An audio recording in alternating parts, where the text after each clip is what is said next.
दिसंबर 2025 में बांग्लादेश में हिंदू अल्पसंख्यक दीपू चंद्र दास की नृशंस हत्या पर भारत ने अत्यंत कड़ी और गंभीर प्रतिक्रिया व्यक्त की है। इस घटना ने दोनों देशों के बीच राजनयिक तनाव को काफी बढ़ा दिया है। बर्बर घटना का विवरण। 18 दिसंबर 2025 को बांग्लादेश के मेमनसिंह जिले में 25-30 वर्षीय दीपू चंद्र दास की भीड़ ने पीट कर हत्या, लिंचिंग कर दी। इसके बाद उनके शव को एक पेड़ से बांधकर सार्वजनिक रूप से जला दिया गया। उन पर धर्म के अपमान का झूठा आरोप लगाया गया था, जिसकी पुष्टि बाद में बांग्लादेशी अधिकारियों ने भी की कि इसके कोई सबूत नहीं मिले हैं। भारत सरकार की कड़ी प्रतिक्रिया। भारत के विदेश मंत्रालय MEA ने इस घटना की तीखी निंदा की है। प्रवक्ता रणधीर जायसवाल ने अल्पसंख्यकों के खिलाफ जारी हिंसा पर गंभीर चिंता व्यक्त करते हुए बांग्लादेशी अधिकारियों से दोषियों को तुरंत न्याय के कटघरे में लाने और जवाबदेही तय करने का आग्रह किया है। राजनयिक तनाव।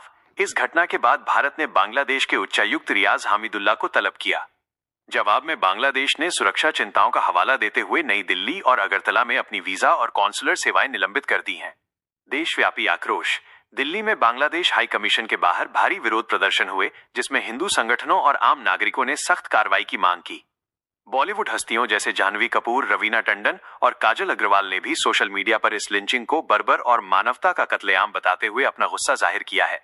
मुख्य कारण और पृष्ठभूमि। रिपोर्टों के अनुसार ये हिंसा फैक्ट्री में पदोन्नति को लेकर हुए विवाद के बाद भड़काई गई थी, जिसे सांप्रदायिक रंग दे दिया गया। ये घटना बांग्लादेश में हालिया राजनीतिक उथल-पुथल के बाद अल्पसंख्यकों पर हो रहे हमलों की श्रृंखला का हिस्सा मानी जा रही है। भारत ने स्पष्ट किया है कि पड़ोसी देश में हिंदुओं की सुरक्षा भारत के लिए एक प्राथमिकता वाला विषय है और इसे अंतर्राष्ट्रीय मंचों पर भी उठाया जा रहा है। Regarding anti-India rhetoric, you would have seen also in the last several days we have issued a couple of or more than couple of statements. We have rejected the false narrative that has been projected in Bangladesh. You would understand that law and order or security situation or the developments that are happening in Bangladesh is the responsibility of the government of Bangladesh, and to portray a narrative where things go in some other direction is completely false, and we reject that.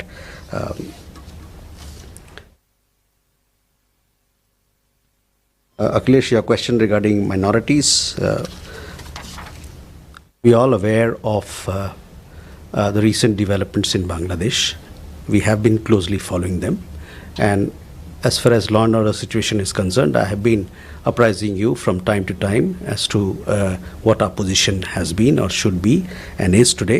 The unremitting hostility against minorities in Bangladesh, including Hindus, Christians and Buddhists, at the hands of extremists